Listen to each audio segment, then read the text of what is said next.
এটা হচ্ছে দাসী বেচা কেনার বাজার। এখানে অনেক সুন্দরী সুন্দরী দাসী পাওয়া যায়। যাদের টাকা অনেক বেশি তারা সুন্দরী দাসী ক্রয় করে, আর যাদের টাকা একটু কম তারা একটু কম সুন্দর দাসী ক্রয় করে। আর এখানে অসংখ্য দাসীদেরকে নিয়ে দাসীর মালিকরা দাঁড়িয়ে থাকে। অসংখ্য পয়সাওয়ালারা এসে পছন্দ করে তাদের পছন্দ অনুযায়ী দাসী খরিদ করে নিয়ে যেত। এই ঘটনাটি সেই আমলের যখন দাসী কেনাবেচা হতো। আর সেই দাসী কেনাবেচার বাজারে একদিন এক বুজুর্গ ব্যক্তি চলে আসেন। তিনি এসে এমন একটি দাসী খরিদ করেন যে দাসীটি ছিল সেই বাজারে ওঠা সবচাইতে অপরূপ সুন্দরী। আর তারপর ঘটে গিয়েছিল একটি অবিশ্বাস্য ঘটনা। ঘটনাটি হলো, হযরত মালিক ইবনে দিনার রহমতুল্লাহি আলাই একদিন সেই দাসী বেচা কেনার বাজারের পথ দিয়ে যাচ্ছিলেন। তিনি দেখতে পেলেন অসংখ্য মানুষ দাসীদেরকে নিয়ে দাঁড়িয়ে আছে, আর অনেক খরিদ্দাররা দাসী কিনে নিয়ে যাচ্ছে। তিনি লক্ষ্য করে দেখলেন একটা অপরূপ সুন্দরী দাসীর কাছে অসংখ্য মানুষ ভিড় জমিয়েছে, এবং সেই দাসীটাকে খরিদ করার জন্য অনেকেই দর কষাকষি করছে। সেখানে মালিক ইবনে দিনার রহমতুল্লাহি আলাই গিয়ে বললেন, এই দাসীর দাম কত? তখন দাসীর মালিক বলল, এই দাসীর দাম 1,00,000 দিরহাম।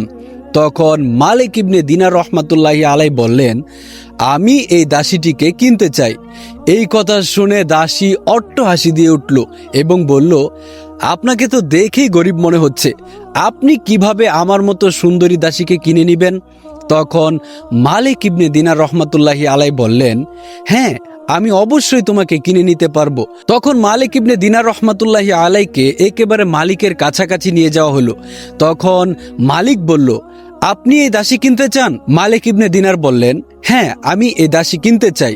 তখন সেই দাসীর মালিক বলল, আচ্ছা বলেন শুনি, আপনি এই দাসীর মূল্য কত দিরহাম দিতে পারবেন? তখন মালিক ইবনে দিনার রহমতুল্লাহি আলাই বললেন, আমি এই দাসীর মূল্য দিতে চাই চুষে খাওয়া 2টি খেজুরের অবশিষ্ট অংশ। তখন সবাই অট্টহাসি দিয়ে উঠল, সবাই হাসাহাসি করতে লাগলো এবং বলল, আপনি কি পাগল? এত সুন্দর একটা দাসীর মূল্য শুধুমাত্র চুষে খাওয়া 2টি খেজুরের অবশিষ্ট অংশ? তখন মালিক ইবনে দিনার রহমতুল্লাহি আলাই বললেন, কেন নয়? এই দাসীর বিশেষত্ব এমন কি আছে?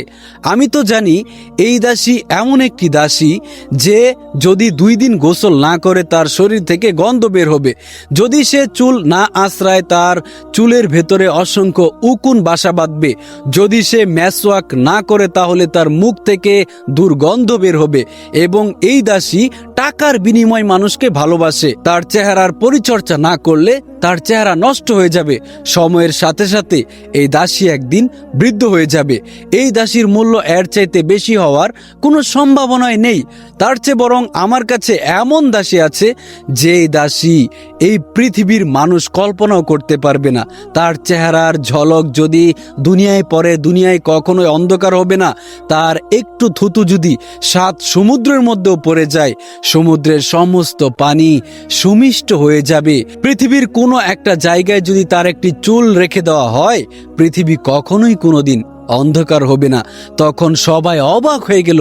মালিক জিজ্ঞাসা করলো, এই দাসী তো অনেক ভালো, এই দাসীর মূল্য কত? তখন মালিক ইবনে দিনার রহমতুল্লাহি আলাই বললেন, এই দাসীর মূল্য একেবারেই অল্প। যদি তোমরা আল্লাহর উপর ঈমান আনো, নেক কাজ করো, মানুষের প্রতি ন্যায় বিচার করো, মানুষের হক আদায় করো, তবেই আল্লাহ তাআলা তোমাদেরকে এই দাসী দান করবেন। তখন সেই দাসীর মালিক তাৎক্ষণিকভাবে তাওবা করে ফেললেন এবং তার সমস্ত দাসীদেরকে মুক্ত করে দিলেন। সেখানে উপস্থিত সকলের উপরেই এটার প্রভাব পড়ে গেল। সকলেই মালিক ইবনে দিনার রহমতুল্লাহি আলাইয়ের কাছে সেদিন তাওবা করেছিল।